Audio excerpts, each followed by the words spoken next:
오늘의 헤드라인입니다.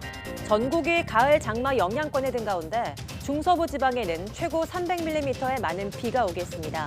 북상 중인 13호 태풍 링링은 주말 수도권을 관통할 것으로 보여서 심각한 피해가 우려됩니다. 국회 예결위가 일본 무역분쟁 소위원회를 설치해 일본 경제보복 대응 예산에 대한 심사를 지원하기로 했습니다. 소위는 또 일본의 수출 규제 대책과 관련해서 전문가 간담회와 추경안 점검, 현장 시찰 등을 추진할 계획입니다. 국내 연구진이 성범죄 약물을 포함한 마약류를 미리 진단할 수 있는 기술 개발에 들어갔습니다. 약물이나 마약류가 들어있는지 사용자가 직접 확인할 수 있는 저가형 진단 키트인데 국민 건강을 지키고 범죄를 예방하는 데 도움을 줄 것으로 기대됩니다.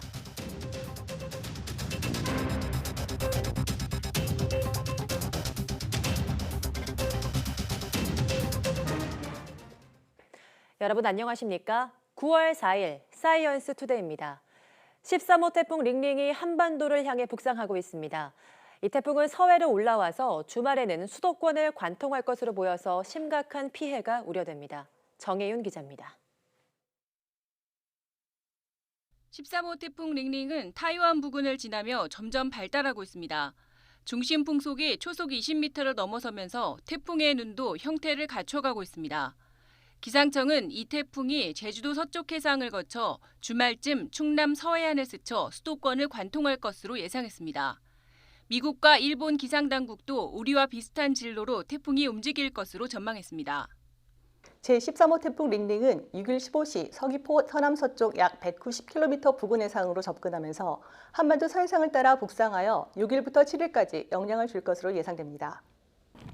예상대로라면 우리나라는 태풍 진로의 오른쪽 위험 반원에 놓이게 됩니다. 태풍 자체 바람과 상층 편서풍의 방향이 같아 강풍이 더 세지며 피해가 더 커지는 것입니다. 특히 태풍 중심과 가까운 제주도와 호남, 충남, 그리고 수도권이 직격탄을 맞을 것으로 우려됩니다. 태풍에 앞서 가을 장마도 맹위를 떨칠 것으로 보입니다. 태풍으로부터 고온다습한 수증기가 정체전선으로 유입되며 중서부에 300mm, 남부에도 120mm가 넘는 호우가 쏟아지겠습니다. 기상청은 집중호우에 이어 태풍 비바람이 가세하면 한여름보다 심각한 피해가 발생할 수 있다며 철저한 대비를 당부했습니다. YTN 정혜윤입니다. 초강력 허리케인 도리안이 카브리의 국가 바하마를 강타하면서 5명이 숨지는 등 피해가 속출하고 있습니다.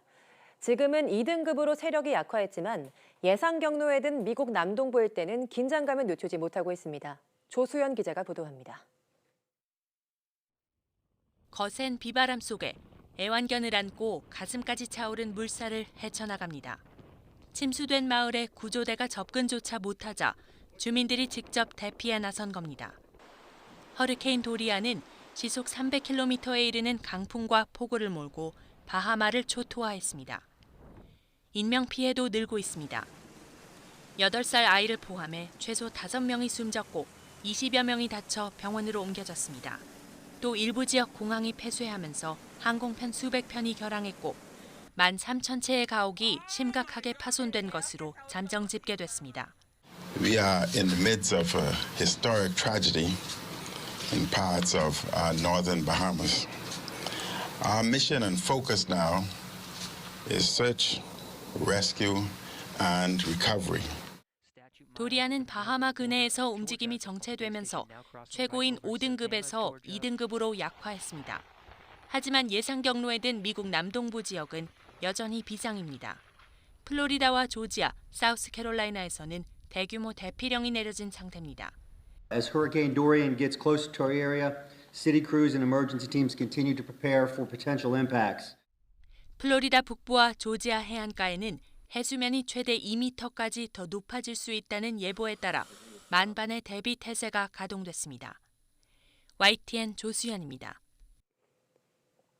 일본의 수출 규제 조치로 어려움을 겪는 기업들을 돕기 위해 일본산 대체 품목 개발을 위한 시험 인증 기간이 최대 절반으로 줄어듭니다. 산업통상자원부 국가기술표준연구원은 한국건설생활환경시험연구원, 한국기계전기전자시험연구원 등 인정기구 9곳과 협약을 맺고 시험 인증 신속 처리 서비스를 시행한다고 밝혔습니다. 신청 대상은 반도체와 디스플레이, 자동차, 전기전자 등 소재 부품 장비 경쟁력 강화 대책에 포함된 6대 분야로 일본산 대체 개발을 추진하는 국내 기업입니다. 신속 처리 서비스가 적용되면 탄소 섬유의 경우 통상 10일이던 시험 기간이 5일로 줄어드는 등 대기와 인증 기간이 최대 절반으로 줄어 조기 시장 진출이 가능합니다. 국가기술표준원은 그동안 국내 기업이 외국산 대체품을 개발했더라도 검증이 없어 수요 기업에서 피하는 경향이 있었다며 신뢰성 검증을 통해 수요와 공급 기업을 적극적으로 연계할 방침입니다. 국회 예산결산특별위원회는 산하의 일본 무역분쟁소위원회를 설치해 일본 경제보복 대응 예산에 대한 심사를 지원하기로 했습니다. 바른미래당 예결위 간사인 지상욱 의원은 일본의 수출 규제 대응 예산에 대한 원활한 심사를 지원하기 위해 소위가 필요하다며 국회가 초당적으로 국익 차원에서 대처하려는 것이라고 설명했습니다. 소위는 일본의 수출 규제 대책에 대한 관계부처의 보고를 듣고 전문가 간담회와 추경안 점검, 현장 시찰 등을 추진할 계획입니다. 소위는 민주당 3명, 한국당 2명, 바른미래당 1명 등 모두 6명으로 꾸려질 예정입니다. 삼성전자가 일부 반도체 공정에 일본산 대신 국산 불화수소를 투입하기 시작했습니다. 삼성전자는 일부 공정에 일본산 이외의 제품을 투입했다며 민감도가 낮은 공정부터 점진적으로 확대할 계획이라고 밝혔습니다. 생산에 투입된 불화수소에는 국내 업체가 생산한 제품도 포함된 것으로 파악됐습니다. SK하이닉스도 국내 업체가 생산한 불화수소 투입이 임박한 것으로 알려졌습니다. 이에 앞서 LG디스플레이는 국산 불화수소를 공정에 투입했고 삼성디스플레이도 조만간 테스트를 완료할 것으로 보입니다. 우리나라에 대한 일본의 수출 규제 후 일본 기업과 거래 관계에서 신뢰가 약화됐다고 응답한 국내 기업이 66.6%에 달했습니다. 대한상인은 일본 기업과 거래 관계에 있는 국내 기업 500개사를 대상으로 조사한 결과 이 같은 수치가 나왔다고 밝혔습니다. 앞으로 한일 간 경제협력 방향에 대해 일본 의존도를 낮추고 협력을 축소할 것이라는 응답이 56%에 달했고 일시적 관계가 악화돼도 협력을 지속할 것이라는 응답이 44%에 달했습니다. 수출 규제가 장기화될 경우 55%의 기업이 피해가 있을 것으로 전망했고 피해가 없을 것이라는 응답은 45%에 그쳤습니다.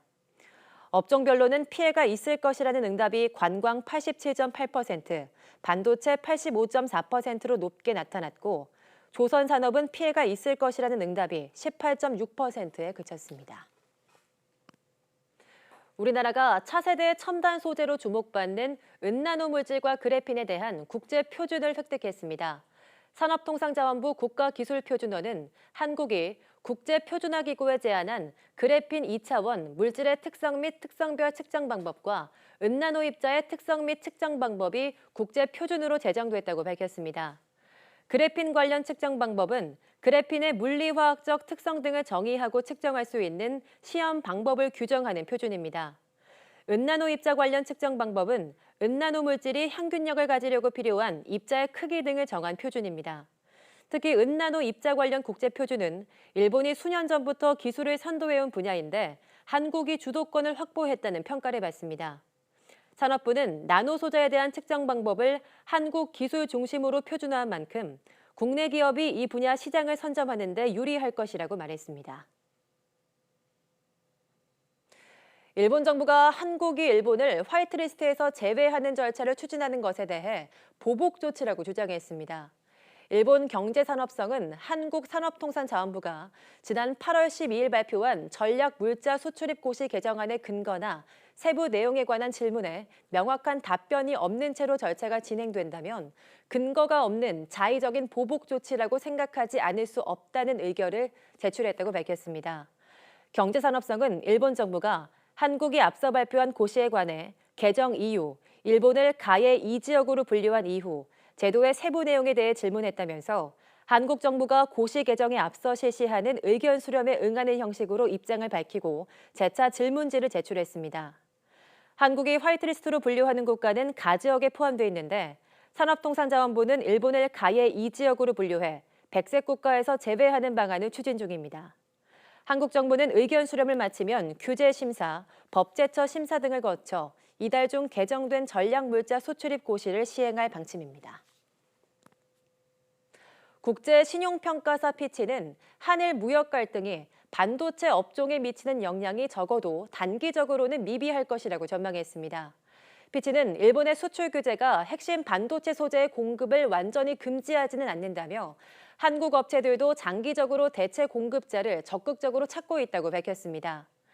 또 서버 수요 회복으로 삼성전자는 D램 시장의 점유율이 올해 1분기 43%에서 2분기 46%로 오르고 낸드 시장에서도 같은 기간 29%에서 35%로 상승하며 입지를 강화했다고 평가했습니다.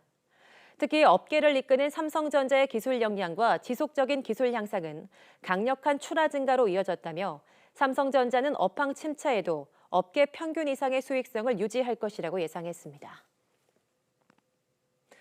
경기도의 한 아파트에서 누군가 주차된 일본산 승용차 유리를 파손했습니다.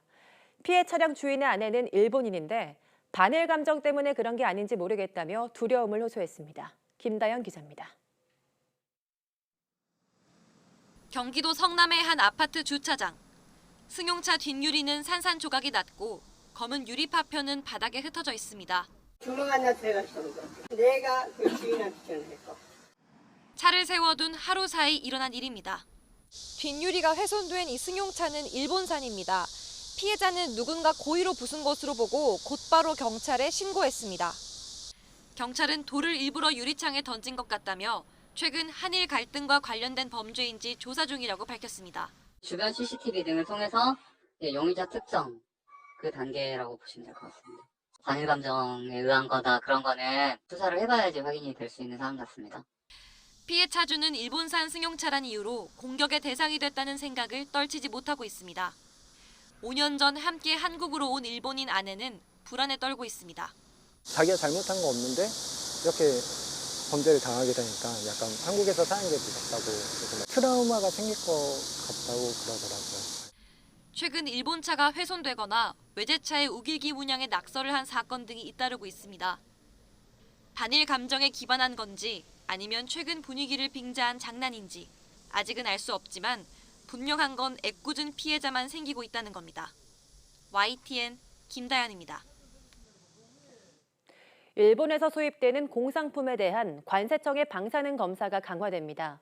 관세청은 국회 기획재정위원회에 제출한 자료에서 방사능 검사 장비와 인력 보강을 통해 방사능 검사를 강화할 방침이라고 밝혔습니다.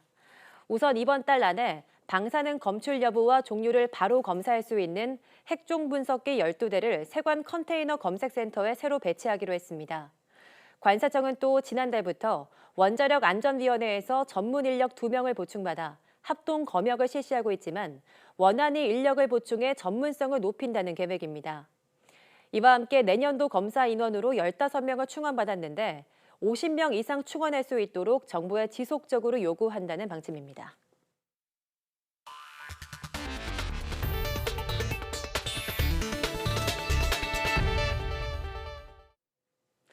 국내 연구진이 성범죄 등에 악용되는 약물을 미리 진단할 수 있는 기술 개발에 들어갔습니다. 신종 약물이나 마약을 이용한 범죄 피해를 예방하는 데 도움이 될 것으로 기대됩니다. 이정우 기자입니다.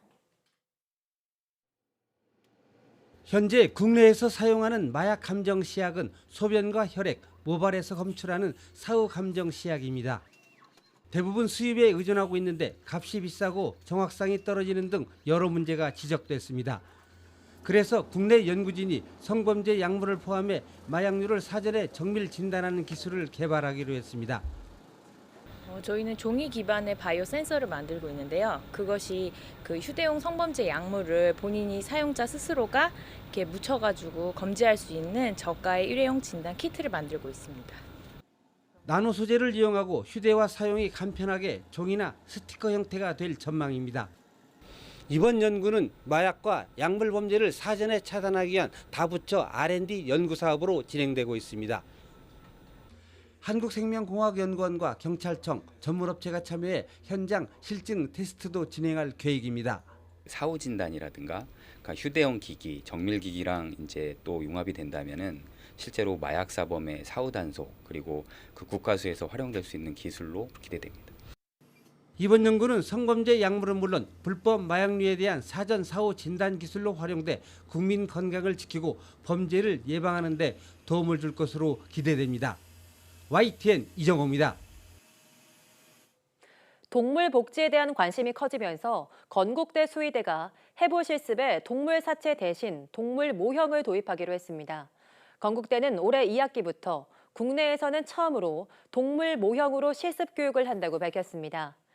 이번에 도입한 모델은 개와 고양이의 해부학적 구조와 조직 질감, 혈액순환 등을 그대로 재현한 동물 모형 7종으로 이를 이용해 봉합수술은 물론 체열과 기도삽관 등 다양한 실습을 반복해서 할 수 있습니다. 학교 측은 학생들이 실제 동물을 다뤄보지 않으면 진료 현장에서 어려움이 있을 수 있어 모든 실습에 모형을 사용할 수는 없지만 가능하면 모형 사용률을 높일 계획이라고 말했습니다. 유럽 최대 가전 전시회인 IFA 2019가 현지 시각으로 오는 6일 독일 베를린에서 개막합니다. 여태 동안 진행되는 올해 IFA에는 전 세계 50여 개국에서 모두 1,800여 개에 달하는 기업과 관련 단체가 참가해 최첨단 TV와 가전, 모바일 기술들을 놓고 경쟁을 펼칩니다. 한국에서는 삼성전자와 LG전자를 비롯해 한국전자통신연구원, 카이스트 등 90개의 기업과 단체가 참가합니다. 이번 행사에는 기업들의 제품과 기술 전시는 물론 화웨이와 퀄컴 등 주요 기업 관계자들의 기조 연설과 함께 첨단 기술 전문가들의 콘퍼런스 등이 진행됩니다. 해외에서 안전 문제로 리콜된 제품이 구매 대행 사이트 등을 통해 국내에서 계속 유통되고 있어 소비자들의 주의가 필요합니다. 한국소비자원은 올해 상반기 유럽과 미국 등에서 리콜된 제품 100개가 국내에서 판매되고 있는 것을 확인하고 판매 금지 등을 조치했다고 밝혔습니다. 장난감 등 아동 유아용품이 38개로 가장 많았는데 삼킴 우려와 유해물질을 함유하고 있어 리콜된 제품이 대부분이었습니다. 또 알레르기 부작용 등으로 리콜된 음식과 식료품, 화재와 부상 위험으로 리콜된 가전, 전자, 통신기기가 뒤를 이었습니다. 소비자원은 올해 1월부터 3월까지 판매를 금지한 제품 10%가 다시 유통되고 있는 것으로 확인됐다며 감시 활동을 강화하겠다고 말했습니다. 또 해외에서 리콜된 제품을 사지 않도록 해외 직구나 구매 대행을 할 때는 소비자 포털, 행복드림 사이트 등에서 관련 정보를 확인할 것을 당부했습니다. 숙면에 대한 관심이 높아지면서 침대 위에 별도의 얇은 매트리스인 토퍼를 이용하는 소비자가 늘고 있습니다. 제품에 따라 두께 꺼짐과 색상 변화 등 품질의 차이가 있어서 잘 비교해서 골라야 할 것 같습니다. 신윤정 기자입니다. 두께 5cm 안팎의 얇은 매트리스인 토퍼. 특히 천연 라텍스 재질은 보건력과 항균성이 좋은 것으로 알려지면서 기능성 침구를 찾는 이들에게 인기를 끌고 있습니다. 한국소비자원이 소비자 선호도가 높은 라텍스 토퍼 6개 제품을 조사한 결과 품질 차이가 큰 것으로 조사됐습니다. 먼저 오래 썼을 때 라텍스가 꺼지지 않는지를 보기 위해 고온에서 장시간 압축해보니 보르네오 하우스 제품의 두께 줄어듦이 가장 심했습니다. 또 라텍스는 쓸수록 누렇게 변할 수 있어서 시험해보니 가격대가 낮은 2개 제품에서 색상 변화가 큰 것으로 나타났습니다.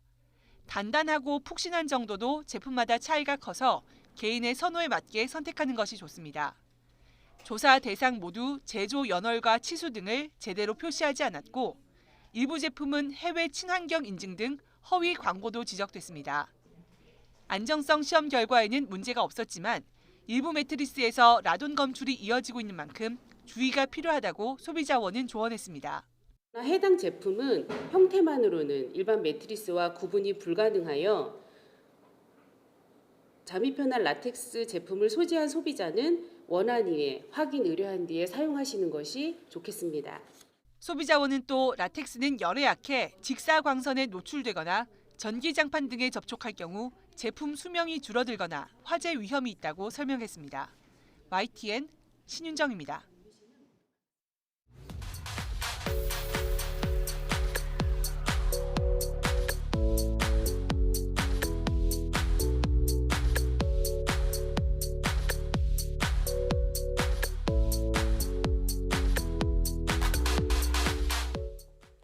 알라딘, 토이스토리와 같은 애니메이션들이 올 상반기 큰 흥행을 거뒀습니다. 어린 시절부터 이런 애니메이션과 함께 자라온 밀레니얼 세대들은 애니메이션을 보면서 그 시절을 추억한다고 하는데요. 그래서 토이스토리의 주 관객층도 어린이가 아닌 20, 30대 밀레니얼 세대였다고 합니다. 오늘 오후 사이언스투데이 생각연구소에서는 애니메이션으로 알아본 심리에 대해서 연세대학교 이동기 교수와 알아보도록 하겠습니다. 모두 많은 시청 바랍니다. 함께해 주신 여러분 고맙습니다.